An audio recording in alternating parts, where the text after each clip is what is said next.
नमस्कार, बहुत स्वागत है आपका देश की बात में। मैं हूं राजश्री आपके साथ और आज देश की बात में हम बात करेंगे राष्ट्रपति चुनाव को लेकर विपक्षी दलों की लाज बचाने की कोशिश की। यूपीए के प्रत्याशी के तौर पर मीरा कुमार के नाम का ऐलान हुआ है। दलित पुरुष बनाम दलित महिला के बीच चुनाव की राजनीति क्या है और कितना दिलचस्प हो गया है ये पूरा गणित, ये समझने की कोशिश करेंगे और साथ ही आपको दिखाएंगे कि अब नीतीश कुमार क्या करेंगे, क्या है नीतीश की राजनीति का आधार और क्या नीतीश सुनेंगे लालू यादव की गुहार। साथ ही देखेंगे कि एनडीए प्रत्याशी रामनाथ कोविंद का क्या है गुजरात कनेक्शन और कहां से शुरू करेंगे वो अपना चुनावी अभियान। आखिर क्यों बने वो पीएम मोदी की पहली पसंद, ये आप जरूर जानना चाहेंगे। तो रामनाथ कोविंद जो हैं तो उत्तर प्रदेश के कानपुर के, लेकिन उनका खास रिश्ता गुजरात से भी है। इस रिश्ते को आपके सामने रखेंगे और इसके बाद बात करेंगे किसानों की। किसानों ने महाराष्ट्र में फिर दिखाया है अपना उग्र रूप। तो केंद्रीय मंत्री वेंकैया नायडू ने कर्ज माफी को बताया है नया फैशन। क्यों कहा है वेंकैया नायडू ने ये बात और उसके बाद क्यों माफी मांगनी पड़ी उनको इस बात के लिए, इसका भी जिक्र करेंगे। 25 जून को बीजेपी जनता को दिलाएगी 40 साल बाद इमरजेंसी की याद और ये करके क्या चाहती है बीजेपी, इस मंशा को समझने की कोशिश करेंगे। तो कांग्रेस इंदिरा गांधी के योगदान को करेगी याद और इसको लेकर भी हम जानेंगे कि क्या कांग्रेस फिर से पुनर्जीवित होने के लिए इंदिरा गांधी का सहारा ले रही है। इसके बाद आगे बढ़ेंगे। तेरा घर ये मेरा घर कर रही है मध्य प्रदेश में बीजेपी और हर घर को बता रही है अपना घर। ऐसा करके उसे क्या हासिल हो रहा है ये दिखाएंगे। और राजस्थान में सरकार डॉक्टरों से उसकी जात पूछ रही है। एक अधिकारी का ये दुस्साहस है या फिर इसके पीछे सरकार की इच्छा है, ये जानने की कोशिश करेंगे। उत्तर प्रदेश में तमाम दावों के बावजूद खनन माफियाओं का कहर रुक नहीं रहा है। इस बार निशाने पर आया है एक दलित के बच्चे को कैसे जिंदा रेत में दफन कर दिया गया खनन माफिया का विरोध करने के पक्ष की वजह से। आपको ये खबर दिखाएंगे, एक्सक्लूसिव खबर एपीएन की। और अभी तक उस दलित का एक बच्चा लापता है और सरकार इस पर क्या सोई हुई है और क्यों कुछ नहीं कर पा रही है, ये भी आपको हम दिखाएंगे। योगी सरकार के इकबाल पर ये एक बड़ा सवाल है, इस सवाल को सुलझाने की कोशिश करेंगे। और कहीं सफर का मजा किरकिरा तो नहीं कर देगा जीएसटी, ये आपको बताएंगे। जी हाँ, यदि आप कहीं बाहर हैं और आप घर लौटना चाहते हैं तो कोशिश करें कि 1 जुलाई से पहले लौट आएं, क्योंकि जीएसटी लागू होने के बाद रेलवे के किराए अब महंगे होने वाले हैं। रिजर्व बैंक के गवर्नर उर्जित पटेल को भी नहीं मालूम है कि महंगाई बढ़ेगी या घटेगी। उर्जित पटेल इतने बेबस क्यों हैं, ये समझाएंगे हम आपको। और क्या मोदी सरकार को नहीं दिखी है उर्जित में ऊर्जा, इसलिए उर्जित पटेल बेबस नजर आ रहे हैं, ये समझने की कोशिश करेंगे। उधर टाटा की मदद से लौटेगी एयर इंडिया, अपनी मूछें ऐंठने को तैयार हैं फिर महाराजा। गौरतलब है कि एयर इंडिया कभी टाटा की ही कंपनी हुआ करती थी, जिसे भारत सरकार ने उससे ले लिया था। अब जबकि एयर इंडिया की हालत खस्ता हो गई है तो एक बार फिर से सरकार टाटा की ओर निगाहें कर रही है। गुणवत्ता की वजह से रक्षा मामले में बुरी तरह से नाकाम दिखा है मेक इन इंडिया, कैसे कहां, ये हम आपको बताएंगे। और गैर जरूरी कानूनों से मोदी राज में किस तरह से जनता को राहत मिली है, ऐसे कौन से गैर जरूरी कानून थे, इसके बारे में भी आपको दिखाएंगे। और साथ ही बात करेंगे जाधव की, जो मर्सी पिटीशन दाखिल कर चुके हैं और एक नया वीडियो अब उनका आया है और इसको लेकर भारत किस तरह से आगे बढ़ेगा, इस पर भी हम चर्चा करेंगे। आपको दिखाएंगे गावस्कर का गुस्सा और शाहरुख की फिल्म पर पहलाज की कैची। और साथ ही भारत जो तमाम कतर में जो तमाम भारतीय फंसे हैं उनको बचाने के लिए सुषमा स्वराज क्या नया करने जा रही हैं। इसके अलावा ये भी बताएंगे कि जिस तरह से हमारी आबादी बढ़ रही है तो 7 साल में कैसे हम चीन को भी पीछे करके आगे बढ़ जाएंगे, इस पर भी चर्चा करेंगे। और इसके अलावा भी बहुत कुछ है, बात इतिहास की है, बॉलीवुड की है और बॉलीवुड के एक ऐसे खलनायक की है जो पर्दे पर आता था तो डर पैदा कर देता था, उसको भी आज हम याद करेंगे। तो चलिए शुरू करते हैं आज के इस देश की बात के नए सफर को।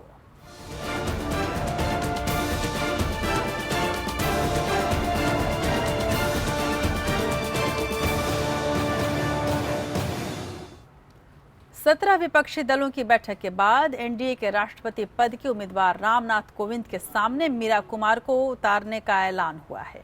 कांग्रेस नेता गुलाम नबी आजाद ने कहा है कि पूर्व लोकसभा सांसद मीरा कुमार को सभी विपक्षी दलों ने बिना किसी शर्त अपना समर्थन दिया है। इस ऐलान के बाद अब तय हो गया है कि राष्ट्रपति चुनाव के लिए मतदान होगा और एनडीए के राम के सामने यूपीए की मीरा होंगी।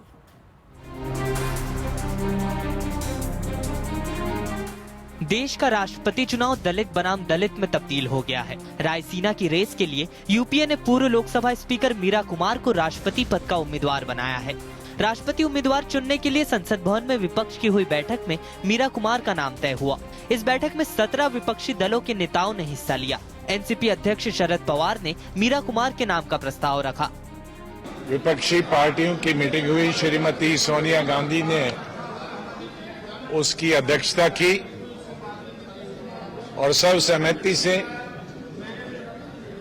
श्री मीरा कुमार जी का नाम भारत के राष्ट्रपति की तरफ से के लिए अपोजिशन की तरफ से चुना गया और ये यूनानिमसली फैसला हुआ। मीरा कुमार को लड़ा रहे हैं तो उनका निर्णय उनके माथे।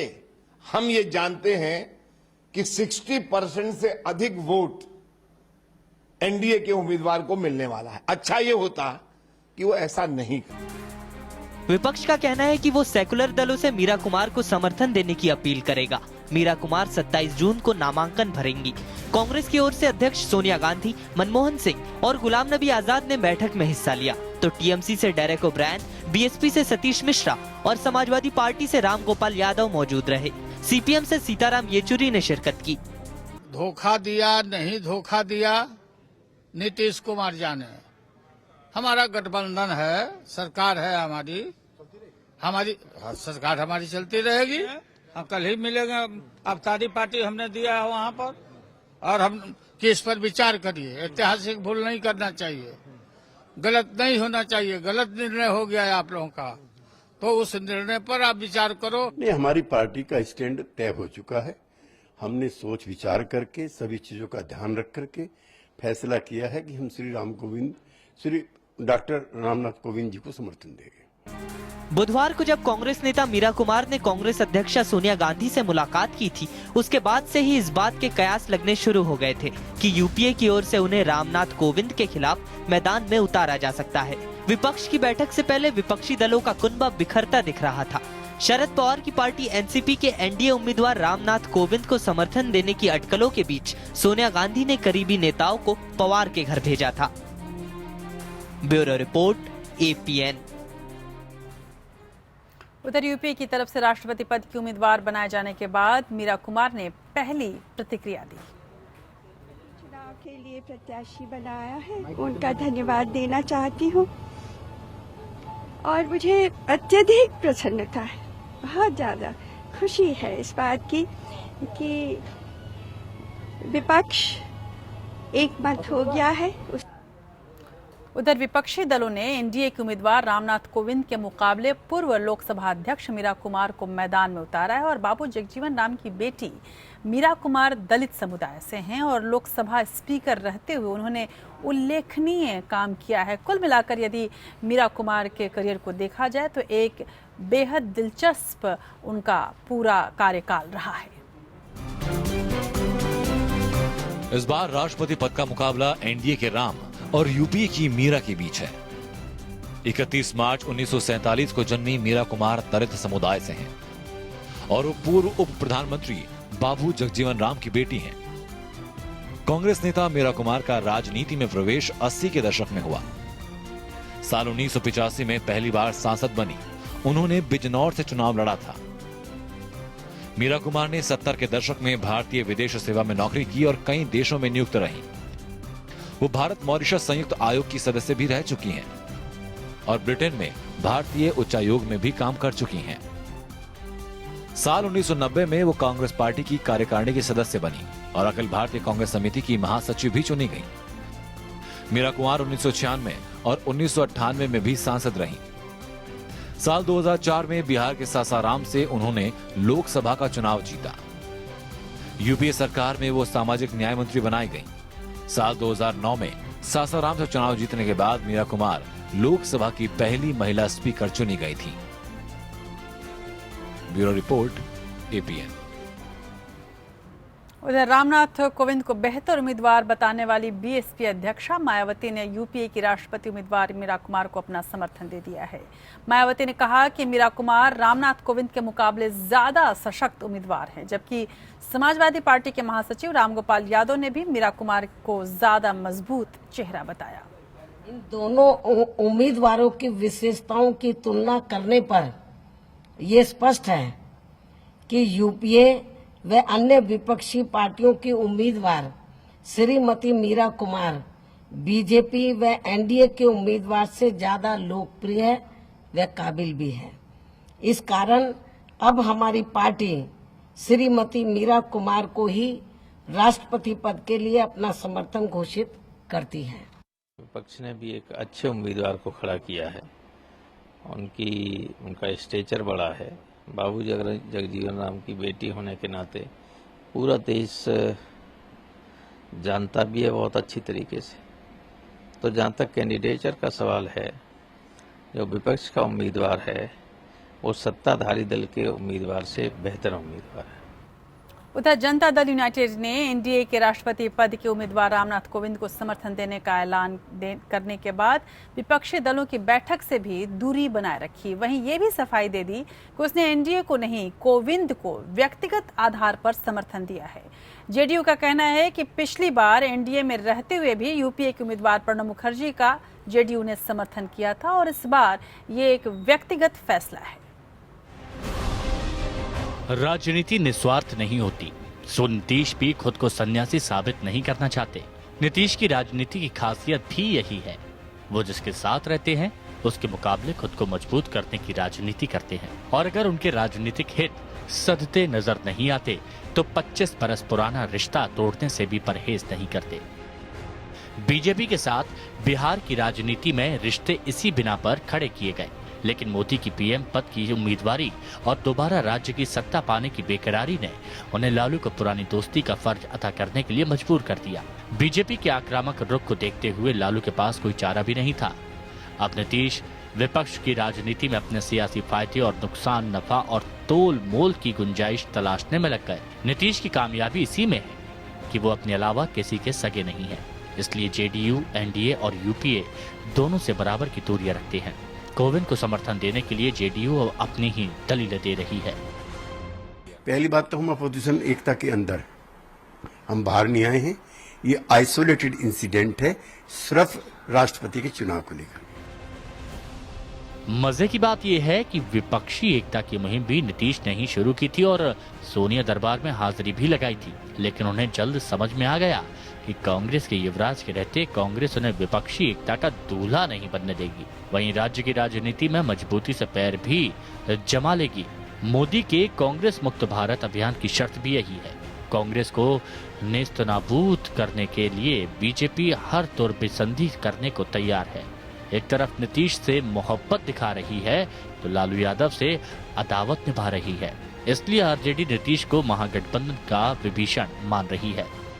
सेकुलर पार्टी को एकजुट होना, राष्ट्रपति का चुनाव एक अवसर था, लेकिन अब इसमें ये अलग हो गए, तो आगे क्या होगा से हम जदयू के लोगों से सवाल उठा रहे हैं कि सेकुलर पार्टी के एकजुटता का उनका क्या नक्शा है, कैसे होगा, कब होगा।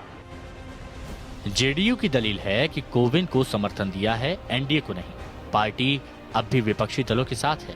ये अलग बात है कि कोविंद को समर्थन का फैसला लेने की वजह से पार्टी के नेताओं को विपक्षी दलों की बैठक में जाने से भी रोक दिया गया। जेडीयू का कहना है कि उसने एनडीए के साथ रहते हुए भी यूपीए के राष्ट्रपति पद के प्रत्याशी प्रणब मुखर्जी का समर्थन किया था, इसलिए उसने कोई गुनाह नहीं किया है। दूसरी बात यह है कि कोविंद के बिहार के राज्यपाल रहते नीतीश कुमार को राजभवन का सहयोग मिला था। बहरहाल नीतीश की राजनीतिक करवटों से विपक्षी दलों को उनके इरादे साफ नजर आने लगे हैं, तो लालू यादव भी सदमा खा गए हैं और नीतीश को लेकर खिसियाने लगे हैं। Bureau report, APN. उधर रामनाथ कोविंद एनडीए के राष्ट्रपति के उम्मीदवार हैं, ये सब जानते हैं, लेकिन उनके गुजरात कनेक्शन के बारे में कम ही लोगों को पता है। गुजरात से उनके इसी जुड़ाव को प्रधानमंत्री नरेंद्र मोदी और बीजेपी अध्यक्ष अमित शाह ने पहचान लिया और उन्हें सभी नामों पर ज्यादा तवज्जो दिया। और अब पार्टी को उम्मीद है कि गुजरात में इसका फायदा भी मिल सकता है। ये कनेक्शन क्या है, ये रिश्ता क्या है, देखिए इस रिपोर्ट में। रामनाथ कोविंद को एनडीए की ओर से राष्ट्रपति का उम्मीदवार बनाकर मोदी और शाह की जोड़ी ने विपक्ष को बैकफुट पर धकेल दिया। लेकिन एक दलित चेहरे को राष्ट्रपति पद का उम्मीदवार बनाने के पीछे बीजेपी की सोच महज यहीं तक सीमित नहीं है, बल्कि इसके पीछे गुजरात कनेक्शन काम कर रहा है। दरअसल रामनाथ कोविंद कोली समुदाय से आते हैं और मोदी शाह के गृह राज्य गुजरात की जनसंख्या में कोली समुदाय की हिस्सेदारी लगभग 18 से 20% तक है। यानी कोविंद के राष्ट्रपति बनने से गुजरात के आगामी विधानसभा चुनाव में बीजेपी को फायदा मिल सकता है। अखिल भारतीय कोली समाज के अध्यक्ष रहते हुए रामनाथ कोविंद गुजरात में कोली समुदाय के लगातार संपर्क में रहे हैं। उन्होंने कई बार गुजरात का दौरा भी किया है। अन्य पिछड़ा वर्ग यानी ओबीसी में आने वाले कोली समुदाय गुजरात के सौराष्ट्र में 18 सीटों पर निर्णायक भूमिका में है। इसके अलावा राज्य के कई दूसरे हिस्सों में भी इस समुदाय के लोग बड़ी संख्या में हैं। रामनाथ कोविंद गुजरात के कोली समाज से पिछले 15 सालों से जुड़े हैं। उन्होंने जूनागढ़, प्राची और सोमनाथ में कोली समाज के बड़े आयोजनों में कोली समाज के अध्यक्ष के तौर पर हिस्सा लिया था। कोविंद गुजरात में बहुत से गाँव जा चुके हैं। गुजरात में कोली समुदाय का समर्थन मिलना बीजेपी के लिए एक बड़ी राहत होगी। पार्टी के परंपरागत समर्थक माने जाने वाले पाटीदार मतदाता ओबीसी कोटे के लिए आरक्षण से जुड़े मुद्दे पर बीजेपी से काफी नाराज हैं। हालांकि उन्हें मनाने के लिए मोदी शाह की जोड़ी काम कर रही है, लेकिन साथ ही पार्टी पटेल वोट का विकल्प भी तलाश रही है। Bureau report, APN.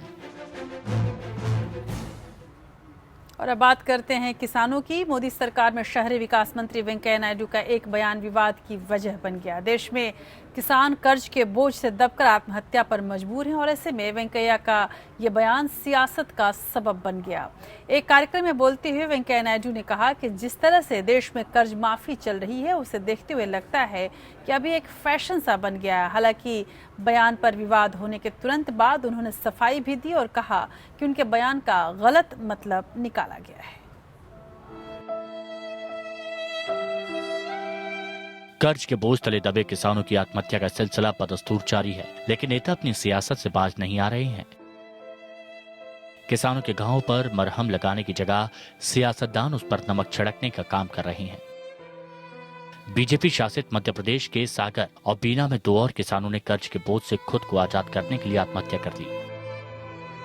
और मोदी सरकार के वेंकैया नायडू शायद इससे इत्तेफाक नहीं रखते। वेंकैया नायडू ने कर्ज को लेकर विवादित बयान दिया है। उन्होंने कहा कि कर्ज माफी आजकल फैशन बन गया है। कोई अमेरिका मुफ्त में दिया तुम लेंगे क्या? We are Indians, we have self respect, स्वावलंबना हमारा ये है। मगर पैसा का जरूरत है तो उसको लोन लेंगे, बैंक भी लोन लेंगे। अभी एक फैशन हो गया आजकल, लोन लिया तो लोन वेवर करो, यहां माफ करे तो वहां पे करना पड़ेगा। तो माफ करना पड़ेगा एक्सट्रीम सिचुएशन में, मगर वो कोई फाइनल सॉल्यूशन नहीं है। वेंकैया नायडू ने कहा है कि इस समय की जरूरत है कि हम सिस्टम और किसान दोनों का ख्याल रखें। कर्ज को सिर्फ विशेष परिस्थितियों में माफ करना चाहिए, इसे फैशन नहीं बनाना चाहिए। नायडू कई राज्य सरकारों द्वारा किसानों की कर्ज माफी पर बोल रहे थे, लेकिन शायद वो ये भूल गए कि विधानसभा चुनाव में सबसे पहले बीजेपी ने ही यूपी में किसानों की कर्ज माफी का ऐलान किया था। इन छोटे किसानों का कर्ज माफ कर। इतना ही नहीं, महाराष्ट्र की फडणवीस सरकार ने भी किसानों के कर्ज माफ करने का ऐलान किया है। आदरणीय वेंकैया नायडू जी इसे फैशन बता रहे हैं। भाजपा के लिए शर्म से डूबकर मर जाने की बात है। हमें कभी उम्मीद नहीं थी कि भाजपा अब इस स्तर तक गिर जाएगी कि वो किसान की आत्महत्या का इस प्रकार से क्रूर मजाक उड़ाएगी। जब आप इतने बड़े बड़े अमीरों के लोन वेव करते हैं तब आपको वो फैशन नहीं लगता, लेकिन गरीब किसानों का लोन वेव करते हैं तब फैशन लगता है। तो ये ठीक बात नहीं है। अगर वेंकैया नायडू के बयान को सही मान भी लिया जाए तो क्या मंत्री जी ये बताने की कृपा करेंगे कि क्यों प्रधानमंत्री मोदी ने यूपी विधानसभा चुनाव में जीतने पर किसानों का कर्ज माफ करने का वादा किया था? क्या वेंकैया नायडू ये बताएंगे कि अगर कर्ज माफी फैशन है तो सरकार ने उन गरीब किसानों की मदद के लिए अब तक क्या किया है जो कर्ज के बोझ तले दबे हैं और खुदकुशी करने पर मजबूर हो रहे हैं? Bureau report, APN. और इसके बाद जाहिर सी बात है कि बवाल मचना था और बवाल मचने पर वेंकैया नायडू को अपनी गलती का एहसास हुआ और उन्होंने तुरंत अपनी सफाई पेश कर दी। context of addressing the problems of infrastructure, including the problems of the farmers, wherein I said we are not addressing the problems in the long term, we are trying to address the problems in short term. और इन वाद विवाद के बीच मुंबई से करीब 80 kilometre दूर कल्याण Badlapur highway पर किसानों ने जमकर हंगामा किया। नौसेना द्वारा जमीन अधिग्रहण से नाराज किसानों ने कई गाड़ियों में तोड़फोड़ की और टायर जलाकर अपना विरोध जताया। पुलिस को स्थिति सामान्य बनाने के लिए घंटों तक मशक्कत करनी पड़ी। कल्याण के नेवाली एयरपोर्ट के लिए सरकार द्वारा अधिग्रहित की गई जमीन को वापस लेने के लिए आंदोलन कर रहे किसान हिंसक हो गए। उन्होंने सड़क पर खड़ी कई गाड़ियों में आग लगा दी और जमकर तोड़फोड़ की। मौके पर मौजूद पुलिस वालों को भी किसानों के गुस्से का सामना करना पड़ा। कल्याण हाजी मलंद रोड पर स्थित नेवाली गांव के किसान पिछले कई दिनों से अपनी जमीन को वापस देने की मांग को लेकर विरोध प्रदर्शन कर रहे हैं।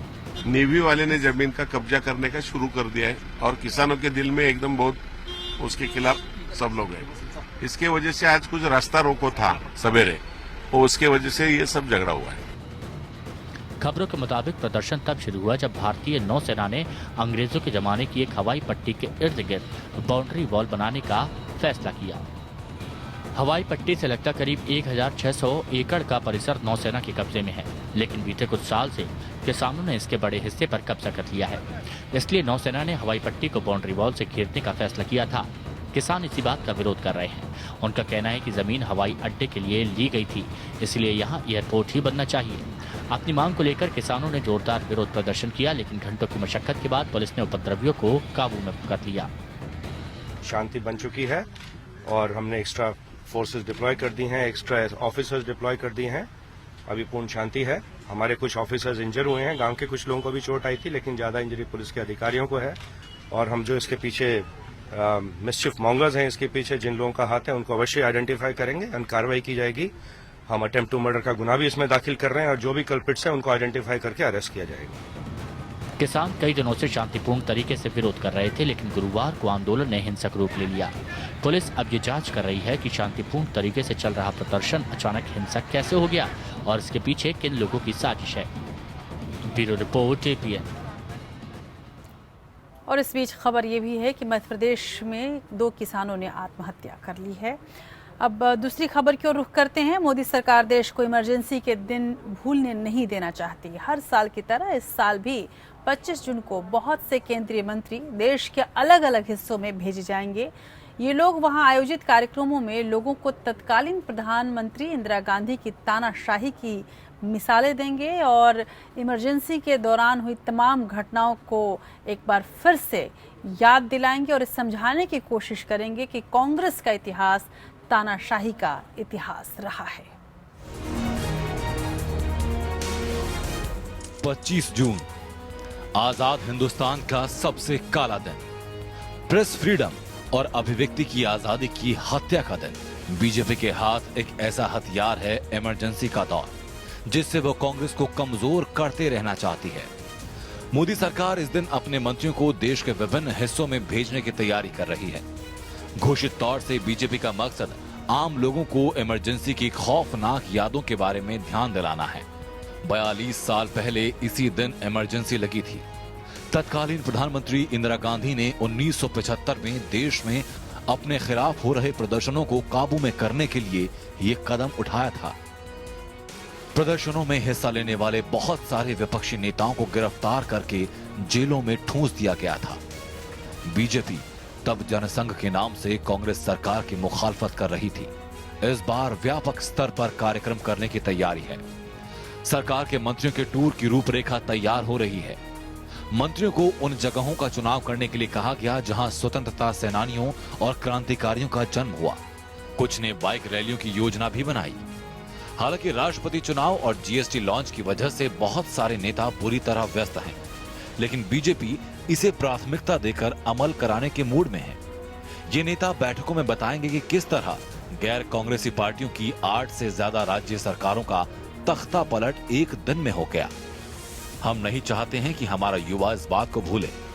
बीजेपी ने ये योजना ऐसे वक्त में बनाई। मजे की बात यह है कि कांग्रेस पार्टी इंदिरा गांधी को लेकर देश भर में व्यापक कार्यक्रम करने की तैयारी में है। इंदिरा के व्यक्तित्व और योगदान के बारे में बताने के लिए सैकड़ों जगहों पर डॉक्यूमेंट्री दिखाई जाएंगी और लेक्चर का भी आयोजन किया जाएगा। देखना यह है कि कांग्रेस लोगों को इंदिरा गांधी की विरासत याद दिला पाती है या बीजेपी इमरजेंसी के काले दिन। Bureau report, APN. इसमें कोई शक नहीं कि इमरजेंसी भारतीय इतिहास का वो काला अध्याय है जिसे भूलना मुमकिन नहीं है, लेकिन राजनीति कुछ ऐसी होती है कि हर चीज़ का उपयोग अपने हक में कर लेती है। बहरहाल इसको दोनों ही दल, चाहे कांग्रेस हो चाहे बीजेपी, इस काले अध्याय को भी अपने हिसाब से भुनाने की कोशिश कर रहे हैं। लेकिन उधर मध्य प्रदेश की यदि हम बात करें तो बीजेपी कार्यकर्ताओं पर जबरन लोगों के घरों की दीवारों पर मेरा घर बीजेपी का घर स्लोगन लिखने के आरोप लगे हैं। राजधानी भोपाल के कुछ इलाकों में ऐसा किए जाने का स्थानीय लोगों ने विरोध दर्ज कराया है। लोगों ने कहा कि ऐसा नारा लिखने से पहले बीजेपी का कार्यकर्ता या नेताओं ने उनसे एक बार भी नहीं पूछा और ये भी कहा जा रहा है कि कुछ ऐसे घरों पर ये नारे लिखे गए जो घर पारंपरिक रूप से कांग्रेस के समर्थक रहे हैं। गनीमत है कि दीवारों पर सिर्फ नारा ही लिखा है, घर पर कब्जा नहीं हुआ।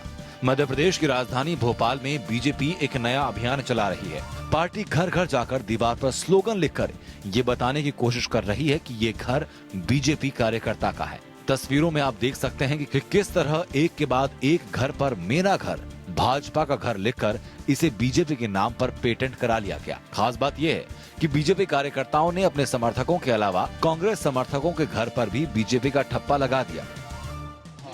मेरा घर भाजपा का घर। हाँ, ये लिखा नहीं उसमें, हमने आन के देखा क्या है। तो कौन लिख के गया, कुछ पता भी तो नहीं है। आपसे किसी ने पूछा नहीं? नहीं, बिना पूछे लिख दिया। बिना पूछे लिख दिया। हमने कहा ये क्या लिखा हो। मैं कांग्रेस का पदाधिकारी हूँ और मेरे घर पे इन्होंने बिना मुझसे परमिशन लिए मैं थाने घर पे और इन्होंने लिख के चले गए। घर वाले ने मना भी करा और घर पे बिना इजाजत सबके लिखा है। क्यों लिखा गया है, किसने लिखा है? ये भाजपा के पूरे कार्यकर्ता नेता आए थे, उन्होंने जबरदस्ती किसी से पूछा भी नहीं था और बिना पूछे सबके घरों पे लिख के चले गए। तो मैंने अपने नेताओं से इसकी शिकायत करी थी तो उन्होंने चुनाव आयोग से शिकायत करने का बोला है उन्होंने। इस पूरे मामले में बीजेपी नेताओं की दलील है कि कई बार कार्यकर्ता उत्साह में ऐसे काम कर देते हैं, लेकिन इसमें कुछ भी गलत नहीं क्योंकि इलाके में विकास हुआ है। देखिए, भारतीय जनता पार्टी के कार्यकर्ताओं ने समयदानी रहते हुए लगातार घर घर में द्वार में दस्तक दी है और हमारे विचार जो पंडित दीनदयाल जी के थे उनको घर घर पहुंचाया है और जिन अंत्योदय के विचार पे हमारी सरकार काम करती है, हम लोग विकास करते हैं, उनको घर पहुंचाया है। इस दौरान हमको स्टिकर को चिपकाने बोला गया था, उसके साथ में हमने पैम्पलेट लोगों को घर घर बांटे, ब्रोशर बांटे, हमारी योजनाएं बताई हैं। लेकिन कुछ कार्यकर्ताओं ने कहीं ना कहीं लिखने का प्रयास किया है मेरा घर भाजपा का घर। मुझे लगता है इसमें कोई भी बात गलत नहीं है। क्षेत्र में विकास हो रहा है तो भारतीय जनता पार्टी की विचारधारा की वजह से हो रहा है, तो इसको कुल मिला के उसको बहुत स्वस्थ मानसिकता से देखना चाहिए और इसमें मुझे लगता है कोई गलत काम नहीं है।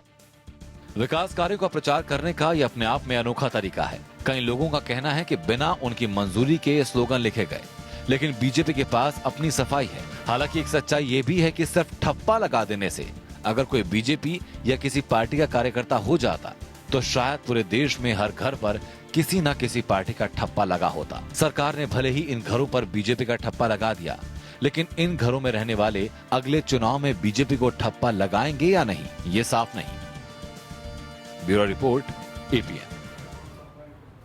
उधर राजस्थान सरकार के चिकित्सा विभाग ने बाड़मेर, बीकानेर, नागौर और जोधपुर जिलों के मुख्य चिकित्सा अधिकारियों को भेजे आदेश में उनके अधीन कार्यरत सभी चिकित्सकों और प्रशासनिक पदों पर बैठे अधिकारियों के नाम, जाति और वर्ग की जानकारी मांगी है। इस तरह की जानकारी मांगे जाने का विरोध भी शुरू हो गया है और विपक्ष सरकार की मंशा पर सवाल उठा रहा है। इस खबर के बाद वसुंधरा सरकार ने मामले की जांच के बाद कार्रवाई की बात कही है और कहा है कि अधिकारी की ये मनमानी थी जो उसने डॉक्टरों से जात पूछी। देश जात पात से निकलने की कोशिश कर रहा है और राजस्थान में डॉक्टर की जाति पूछी जा रही है। इस आदेश को लेकर चिकित्सा विभाग में खासी चर्चा है।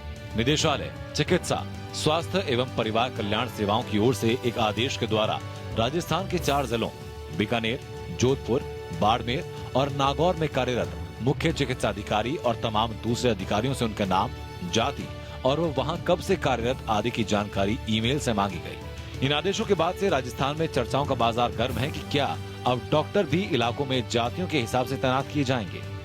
इस खबर के आने के बाद वसुंधरा सरकार के होश उड़ गए हैं और स्वास्थ्य मंत्री अब मामले की जांच और कार्रवाई की बात कर रहे हैं। मैंने बीनू गुप्ता जी जो हमारी प्रिंसिपल सेक्रेटरी है उनको कहा कि जरा जानकारी करिए कि ये आदेश किसने निकाला, किसकी दिमाग की ये फितूर है। हमने कहा उसको जांच हो रही है, उसकी जो भी दोषी होगा उसके खिलाफ कार्रवाई करेंगे। हमने अमूमन हर सरकारी डॉक्टर के सर्विस रिकॉर्ड में उसके बारे में सभी जानकारियां होती हैं, लिहाजा उसके बाद भी अगर उनसे जाति के बारे में पूछा जाता है तो सवाल उठना लाजमी है। इस तरह का फरमान वसुंधरा सरकार को सवालों के घेरे में खड़ा करता है। Bureau report, APN. और एक तरफ देश में उत्तर प्रदेश के दलित नेता को राष्ट्रपति बनाया जा रहा है तो दूसरी तरफ यूपी के बहराइच में अवैध खनन का विरोध करने पर एक दलित के बच्चे को जिंदा रेत में दफन कर दिया गया।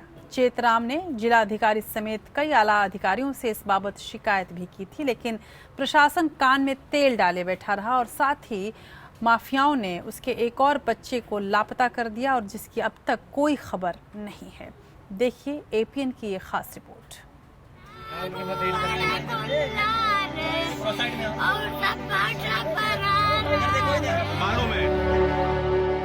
अगर योगी जी ध्यान में मग्न नहीं होंगे तो उनके कानों में इस दलित मां की करुण चित्कार जरूर पहुंच रही होगी। एक योगी से कम ये उम्मीद तो की जा सकती है। चेतराम ने योगी सरकार के बड़े बड़े सख्ती भरे ऐलान के भरोसे खनन माफियाओं को रोकने की कोशिश की थी। बौंडी थाना क्षेत्र के भौरी गांव के चेतराम ने हिमाकत क्या की, उसे अपने पट्टे वाले खेत के पास अपने बेटे करण की लाश बालू में दबी मिली। आपका चेतराम नाम है। कहाँ के रहने वाले हो? भौरी का। चेतराम, क्या हुआ है आपके यहाँ आज? साहब हमारे खेत में है जो है ट्राली ट्रैक्टर कृषि खड़ी करने हम मना की न रहा कि बारू के खुदान न हो, यहाँ बारू नहीं खोदा जाएगा। तो जो है धमकी दे इनके जो है तुम्हारे को बेटों को रेसिपी के नीचे दाब दिया जाएगा। यहाँ दोबारा आओगे तो साहब हम दोबारा तो गए नहीं, हमारा बच्चा गवा वहाँ पे दाब दिया, मर गया वो। हाँ मर गया। अच्छा, आपने शिकायत करी थी अधिकारियों के पास इसकी? हाँ शिकायत की थी, सारे अधिकारियों के पास शिकायत करी थी, दरखास्त लगाई थी। क्या लगाया था दरखास्त में, क्या कहा था आपने? दरखास्त लगाया था यही कि हमारा जो है खेत में खुदान बंद किया जाए और सारी गाड़ी घोड़ा यहाँ से हटाया जाए, हम लोग बहुत परेशान हैं। अच्छा, एक बात और आ रही है कि एक बच्चा और गायब है। हाँ, एक बच्चा और भी गायब है। आप इसको कहाँ से निकाल के लाए हो बच्चे को? वहीं से निकाल के लाया है, बालू में से निकाल के लाया है। दबा पड़ा था उसमें? आपका अकेला बच्चा है? हमारा अकेला बच्चा, हमारा एक ही बेटा था और कोई होने का संभावना नहीं, उम्र खत्म हो गई, इसी के सहारे हम साथ जीते थे। हमारा जहाज बुड़ गया, हम क्या करेंगे?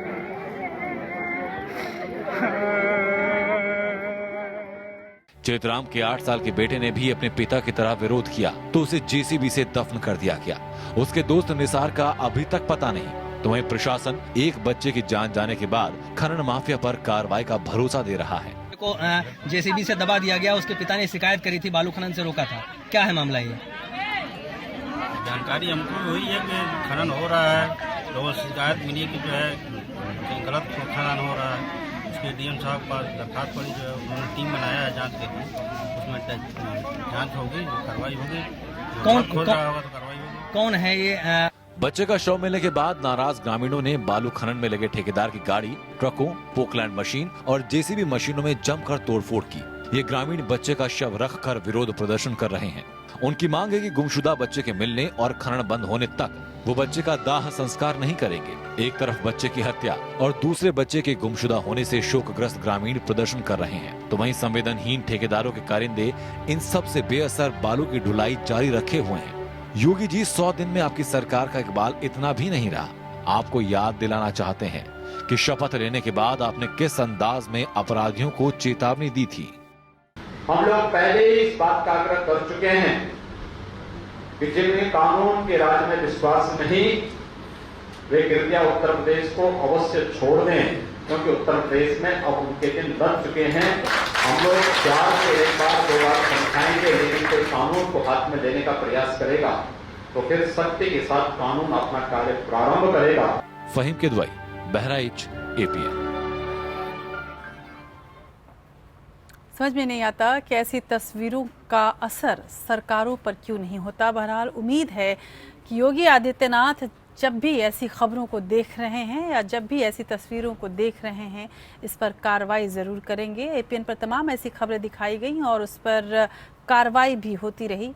ये खबर भी कुछ ऐसी है जिस पर तुरंत सरकार को कार्रवाई करनी चाहिए, तभी शायद खनन माफियाओं पर लगाम लग सकता है और ऐसी तस्वीरें फिर नहीं आए। इस दुआ के साथ बढ़ते हैं आगे। नेशनल टॉप 5 खबरें देखते हैं।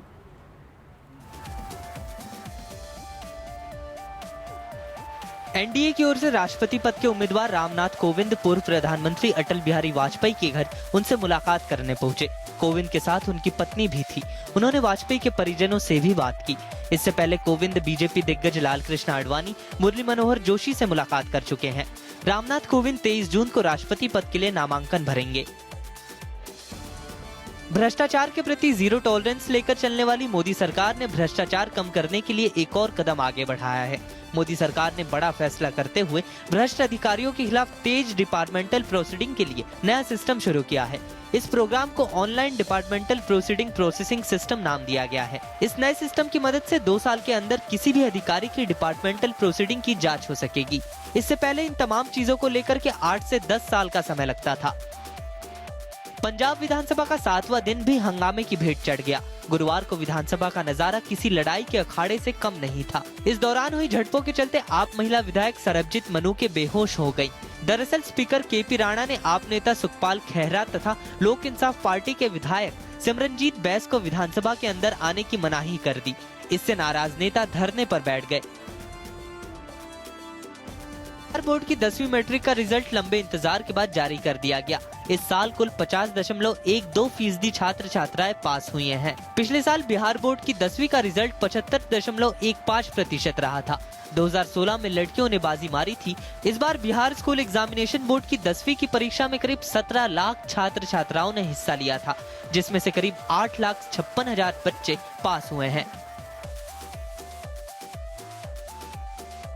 यूपी माध्यमिक शिक्षा परिषद की 10वीं और 12वीं की परीक्षा में प्रथम 10 स्थान प्राप्त करने वाले मेधावी छात्र छात्राओं को आज लोक भवन में मुख्यमंत्री ने सम्मानित किया। कार्यक्रम में मंत्री रीता बहुगुणा जोशी, राज्य मंत्री संदीप सिंह और राज्य मंत्री मोहसिन रजा भी मौजूद रहे। मुख्यमंत्री योगी ने मेधावियों को 1-1 लाख रुपए नकद और आईपैड देकर सम्मानित किया।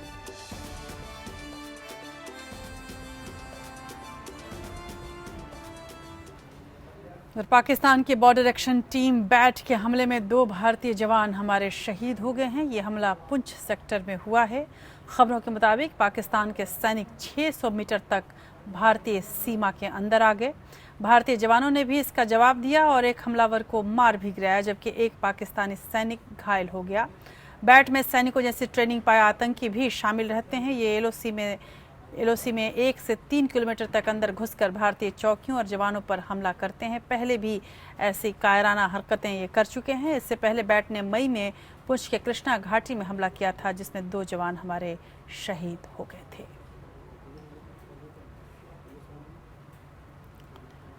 1 जुलाई से देश भर में जीएसटी लागू हो जाएगी। इसका असर आम आदमी पर पड़ने वाला है। हालांकि यह असर किस हद तक और कितना होगा, इसके लिए कुछ दिनों का इंतजार करना होगा। लेकिन यदि आप कहीं बाहर हैं और आप वापस कहीं आना जाना चाहते हैं या घर आना चाहते हैं, तो जल्द से जल्द अब छुट्टियों को ख़त्म समझें और 1 तारीख से पहले घर लौट आएँ, क्योंकि रेलवे यात्रा या विमान में सफ़र और वाहन खरीदने पर भी जीएसटी का असर ज़बरदस्त दिखने वाला है। रेलवे की यात्रा अब महंगी हो सकती है। विमान के टिकट भी 1 तारीख से महंगे हो जाएंगे। जीएसटी के लागू होने का असर रेलवे यात्रा पर भी पड़ेगा। 1 जुलाई से सर्विस टैक्स 4.5% से बढ़कर 5% हो जाएगा। हालांकि ये सेवा कर सिर्फ एसी और फर्स्ट क्लास में सफर करने पर ही लगेगा। इसे इस तरह समझा जा सकता है कि अगर अभी एसी और फर्स्ट क्लास में सफर करने के लिए आपने 2000 रुपए का टिकट खरीदा है, तो जीएसटी लागू होने के बाद आपको इसके लिए 2010 रुपए का भुगतान करना होगा। बात अगर ऑटोमोबाइल सेक्टर की करें तो जीएसटी आने के बाद बड़ी गाड़ी खरीदने पर आपको कम टैक्स देना होगा। अभी जो टैक्स 55% तक देना पड़ता है, जीएसटी लागू होने के बाद घटकर 43% हो जाएगा। हालांकि छोटी गाड़ी पर टैक्स में इतना फर्क नहीं आएगा। अभी छोटी गाड़ियों पर 30% टैक्स लगता है, जो जीएसटी के बाद 29 हो जाएगा। बात अगर विमान यात्रा की करें तो जीएसटी के लागू होने के बाद फ्लाइट से इकोनॉमी क्लासेस में सफर सस्ता हो जाएगा। इकोनॉमी श्रेणी के किराए के लिए जीएसटी दर 5% तय की गई है, यानी यहाँ पर आम आदमी को थोड़ी राहत मिलेगी। Bureau report APN. तो जीएसटी के बाद बहुत कुछ महंगा होने वाला है तो बहुत कुछ सस्ता भी, लेकिन रिजर्व बैंक के गवर्नर उर्जित पटेल ये बताने की हालत में नहीं है कि देश में महंगाई बढ़ने वाली है या घटने वाली है। उर्जित पटेल ने महंगाई को लेकर उच्च अनिश्चितता का हवाला देते हुए इस महीने की शुरुआत में रिजर्व बैंक के प्रमुख ब्याज दरों को लेकर की गई मौद्रिक समीक्षा बैठक में दरें नहीं बदलने की सिफारिश की थी। हालांकि एमपीसी मौद्रिक समीक्षा समिति की बैठक में ऐसा पहली बार हुआ कि सभी सदस्यों के बीच एक राय नहीं बन पाई। दरें नहीं घटाने को लेकर सरकार ने अपनी नाखुशी भी जाहिर की थी। समझा जा रहा है कि उर्जित पटेल और सरकार का हनीमून पीरियड अब समाप्त हो चला है और ये भी कहा जा रहा है कि उर्जित पटेल को महज नोटबंदी के लिए रखा गया था ताकि नोटबंदी का सारा ठीकरा उर्जित पटेल पर फोड़ दिया जाए। और उर्जित पटेल ने जिस तरह से इस पूरे नोटबंदी के दौरान जिस तरह से अपना किरदार निभाया उसको लेकर अब सरकार नाखुश है। केंद्र सरकार ने नोटबंदी का मकसद हासिल करने के लिए रघुराम राजन को हटाकर उर्जित पटेल को रिजर्व बैंक का गवर्नर बनाया था। उर्जित पटेल ने नोटबंदी को लागू करने में सरकार की हर संभव मदद की थी। बदले में रिजर्व बैंक पर गैर पेशेवराना तरीके से काम करने का आरोप लगा था। उसके बाद से लगातार केंद्र सरकार से उर्जित पटेल के रिश्ते कमजोर पड़ते रहे। उर्जित पटेल ने पदभार संभालने के तुरंत बाद पिछले साल सितंबर में ही ब्याज दरों में कटौती का ऐलान किया था। उसके बाद से इस मामले में पटेल पर सरकार की अनसुनी करने का आरोप लग रहा है। वहीं दूसरी द्वैमासिक मौद्रिक नीति समीक्षा में 7 जून को आरबीआई ने रेपो दर और अल्पकालिक दरों को 6.25% पर रखा था। इस संदर्भ में कहा गया कि एमपीसी ने इन्फ्लेशन के जोखिम को देखते हुए यह फैसला किया है। इसलिए सरकार में धारणा बन रही है कि पटेल अर्थव्यवस्था को प्रोत्साहन देने के लिए पर्याप्त मदद नहीं कर रहे हैं। हालांकि अपने पूर्ववर्तियों की तरह उर्जित पटेल अकेले ही ब्याज दरों के बारे में फैसला लेने के लिए जिम्मेदार नहीं है। अब इस काम में आरबीआई की मदद के लिए उन्हीं की अध्यक्षता में एक मौद्रिक नीति समिति बनी हुई है। इसमें 2 अन्य प्रतिनिधि आरबीआई के और 3 सरकार के नुमाइंदे हैं। लेकिन जैसा कि सूत्र बताते हैं, सरकार समिति में अपने प्रतिनिधियों से भी संतुष्ट नहीं है, क्योंकि उन्होंने ब्याज दरें कम कराने के लिए जोर नहीं लगाया। आरबीआई गवर्नर और सरकार के बीच मसला सिर्फ ब्याज दरों का ही नहीं है। बताया जाता है कि परिवहन और ऊर्जा जैसे कई मंत्रालय अपनी रुकी हुई परियोजनाओं को क्रियान्वित करने के लिए भी आरबीआई से मदद मांग रहे हैं। लेकिन आरबीआई सरकारी विभागों की चिंताओं के बारे में कुछ भी सुनने को तैयार नहीं है। यही वजह है कि नॉन परफॉर्मिंग एसेट्स की बढ़ती समस्या से निपटने में भी आरबीआई की गति धीमी बताई जा रही है। कहा जा रहा है कि कई शीर्ष बैंकरों ने इस संबंध में वित्त मंत्रालय से अपनी चिंताएं भी जताई है। इस सबसे साफ है कि आरबीआई गवर्नर के प्रति सरकार की नजरें अब टेढ़ी हो रही है। Bureau report APN. और अब बात करते हैं एयर इंडिया की। सरकारी विमानन कंपनी एयर इंडिया लंबे समय से घाटे में चल रही है। खबरें आ रही हैं कि केंद्र सरकार जल्द ही एयर इंडिया को घाटे से निकालने के लिए बड़ा फैसला ले सकती है। इस बीच टाटा ग्रुप ने एयर इंडिया में नियंत्रण हिस्सेदारी खरीदने की इच्छा जताई है। गौरतलब है कि एयर इंडिया की शुरुआत टाटा ग्रुप ने ही की थी, जिसे आज़ादी के बाद भारत सरकार ने ले लिया था। सार्वजनिक क्षेत्र की विमान सेवा कंपनी एयर इंडिया जबरदस्त घाटे में है। एयर इंडिया के 52,000 करोड़ रुपए से अधिक का कर्ज है। काफी समय से ऐसी खबरें आ रही हैं कि केंद्र सरकार एयर इंडिया को कर्ज के बोझ से मुक्त करने के रास्ते तलाश रही है। ऐसे में अब खबर है कि निजी कंपनी टाटा सरकार से एयर इंडिया को खरीद सकती है। खबर तो ये भी है कि इस बाबत टाटा के अधिकारों और सरकार के बीच अनौपचारिक बातचीत भी हुई है, जिसमें उन्होंने 51% इक्विटी के साथ एयर इंडिया पर टाटा स्मू के नियंत्रण की इच्छा जताई है। सरकार का 1 दशक से घाटे में चल रही विमान कंपनी एयर इंडिया के निजीकरण के बारे में विचार कर रही है। हाल ही में वित्त मंत्री अरुण जेटली ने कहा था कि विमानन मंत्रालय को उन सभी संभावनाओं का पता लगाने की जरूरत है जिससे एयर इंडिया का निजीकरण किया जा सकता है। एयर इंडिया के 52,000 करोड़ रुपए से अधिक का कर्ज है। टाटा ग्रुप ने सरकार से एयर इंडिया को खरीदने के लिए जो इच्छा दिखाई है, उसके 3 प्रमुख कारण हैं। पहला कारण ये कि एयर इंडिया को सबसे पहले JRD टाटा ने 1932 में टाटा एयरलाइंस के नाम से लॉन्च किया था। 1946 में इसका नाम बदलकर एयर इंडिया कर दिया गया और 1953 में सरकार ने इसको टाटा से खरीद लिया था। अब इसे वापस खरीदकर टाटा फिर से अपना बता सकेगा। दूसरा कारण ये है कि विस्तारा को अपनी इंटरनेशनल फ्लीट के लिए बड़े प्लेन चाहिए, जो फिलहाल उसके पास नहीं है। अगले साल से विस्तारा को अपनी इंटरनेशनल फ्लाइट शुरू करनी है, जिसके लिए उसे एयर इंडिया से साथ मिल सकता है। तीसरा कारण ये है कि सिंगापुर एयरलाइंस को अपने देश में मौजूद प्राइवेट एयरलाइन से काफी बड़ी टक्कर मिल रही है। एयर इंडिया के आने से उसे भी अपने नेटवर्क विस्तार करने में काफी मदद मिलेगी। Bureau report, APN। प्रधानमंत्री नरेंद्र मोदी लगातार मेक इन इंडिया की बात करते हैं, लेकिन मोदी के इस सपने को एक बार फिर से झटका लगा है। इंडियन आर्मी ने देश में बनी असॉल्ट राइफल एक्सकैलिबर को रिजेक्ट कर दिया है। ऐसा लगातार दूसरा साल है जब सेना ने इसे रिजेक्ट किया है। इस राइफल का उपयोग AK-47 और इंसास के जगह पर होना था, लेकिन अब सेना इंसास की तरह के ही हथियार मिला सकती है। मेक इन इंडिया अभियान प्रधानमंत्री मोदी का ड्रीम प्रोजेक्ट है। प्रधानमंत्री मोदी लगातार मेक इन इंडिया की बात करते हैं, लेकिन मोदी के इस सपने को एक बार फिर से झटका लगा है। भारतीय सेना ने लगातार दूसरे साल स्वदेशी असॉल्ट राइफल एक्सकैलिबर को रिजेक्ट कर दिया है। इस राइफल का इस्तेमाल AK-47 और इंसास की जगह किया जाना था, जो कि फिलहाल भारतीय सेना की ओर से इस्तेमाल किए जाने वाले मुख्य हथियार हैं। सरकार की ऑर्डिनेंस फैक्ट्री बोर्ड की ओर से निर्मित राइफल का पिछले सप्ताह परीक्षण किया गया था, लेकिन ये परीक्षण में फेल रही। इसमें कई खामियां मिली। खबर ये भी है कि एक्सकैलिबर फायरिंग के बाद ज्यादा तेजी से झटका देती है। इतना ही नहीं, अत्यधिक चमक और तेज ध्वनि की भी समस्या है, जिससे उसे लड़ाई में इस्तेमाल के लिए मुफीद नहीं पाया गया है। राइफल की लोडिंग को आसान बनाने के लिए मैगजीन को फिर से डिजाइन किए जाने की जरूरत है। राइफल में कई सुरक्षा खामियां हैं। कई खामियों और फायरिंग में रुकावट 20 से भी अधिक बार देखी गई। पिछले साल भी सेना ने एक्सकैलिबर नाम की इस स्वदेशी राइफल को रिजेक्ट कर दिया था।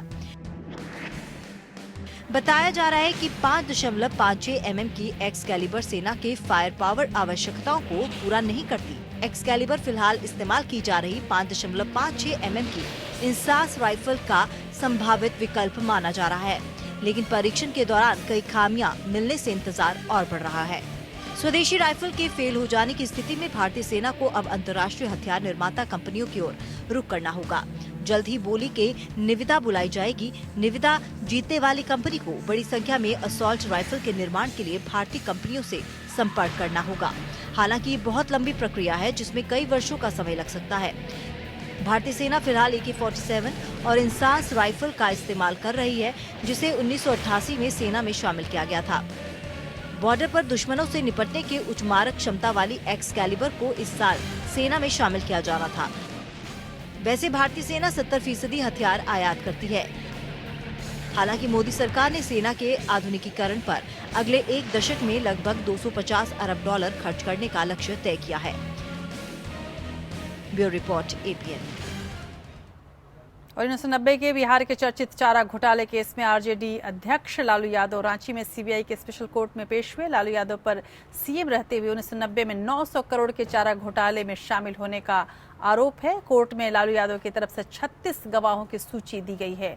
कोर्ट में ये गवाह 29 और 30 जून को अपनी गवाही देंगे। इससे पहले 16 जून को भी लालू यादव रांची के सीबीआई के स्पेशल कोर्ट के सामने पेश हुए थे। इस मामले में बिहार के एक और पूर्व मुख्यमंत्री जगन्नाथ मिश्रा 9 जून को कोर्ट में पेश हुए और पेशी के दौरान कोर्ट पहुंचे लालू यादव ने कहा था कि मेरा न्यायपालिका पर पूरा भरोसा है, जब भी मुझे बुलाया जाएगा मैं अदालत में पेश हो जाऊंगा। उधर राष्ट्रपति प्रणब मुखर्जी ने मद्रास, पंजाब, हरियाणा और छत्तीसगढ़ हाई कोर्ट के लिए 11 जजों की नियुक्ति की है। राष्ट्रपति की अधिसूचना के मुताबिक मद्रास हाई कोर्ट के लिए 6, पंजाब और हरियाणा हाई कोर्ट के लिए 2 और छत्तीसगढ़ हाई कोर्ट के लिए 3 जजों की नियुक्ति की गई है। इन नियुक्तियों के बाद मद्रास हाई कोर्ट में जजों की संख्या 75 हो गई है, लेकिन अब भी मद्रास हाई कोर्ट में 20 पद खाली हैं।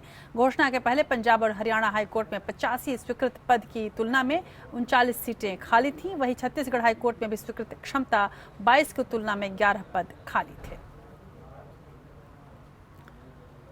मौजूदा सरकार 3 साल में ही 1200 कानून खत्म करने जा रही है, जबकि 1824 अप्रचलित केंद्रीय अधिनियमों को पुनर्विचार के लिए चिन्हित कर लिया गया है। विपक्ष के बहुमत वाले ऊपरी सदन ने भी अपनी भूमिका निभाई है और 1159 केंद्रीय कानूनों पर पुनर्विचार से जुड़े बिल को पास कर दिया है। राज्यसभा ने इस तरह के 4 बिल पास किए हैं।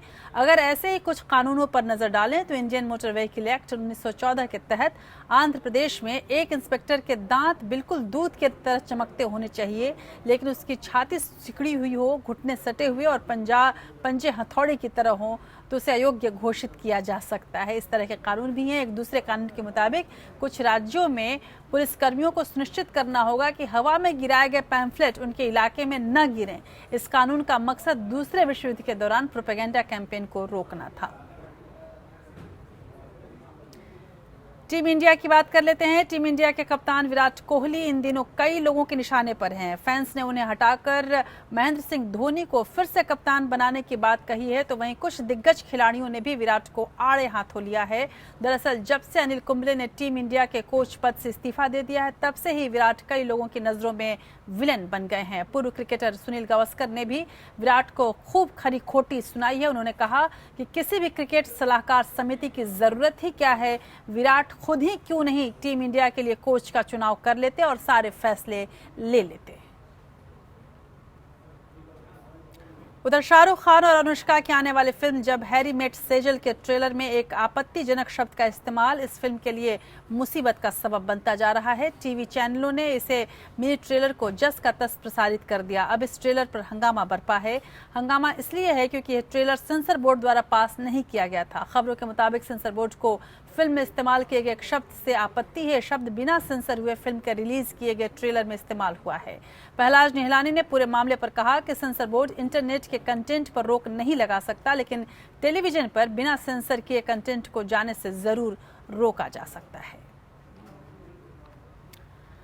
इराक और कुवैत में जंग की हालत के बीच फंसे 1,10,000 भारतीयों को सुरक्षित निकालने के लिए 500 फ्लाइट्स के जरिए इस ऑपरेशन को अंजाम दिया गया है और भारत एक बार फिर से वही इतिहास दोहराने की तैयारी में है।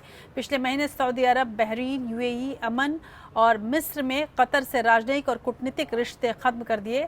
इन देशों ने कतर के साथ हवाई संपर्क भी तोड़ दिया है। इस ब्लॉकेज के बाद कतर में कई भारतीय फंस गए थे।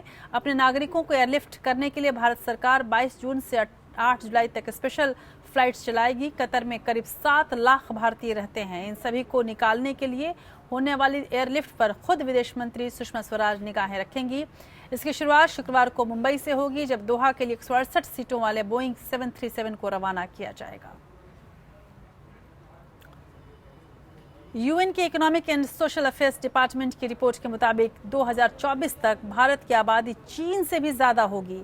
The world population prospects the 2017 division नाम के जारी रिपोर्ट के मुताबिक फिलहाल दुनिया की कुल आबादी 7.6 अरब है, जो 2050 तक बढ़कर 9.8 अरब हो जाएगी।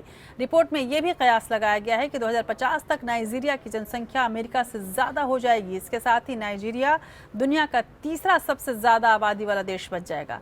भारत की आबादी 2024 तक चीन से ज्यादा होने वाली है, यानी उस वक्त भारत दुनिया में सबसे ज्यादा आबादी वाला देश होगा। पहले के अनुमान से ये 2 साल ज्यादा है। यूनाइटेड नेशंस के मुताबिक 2030 तक भारत की आबादी करीब 150 करोड़ होगी। बात आज के इतिहास की करते हैं।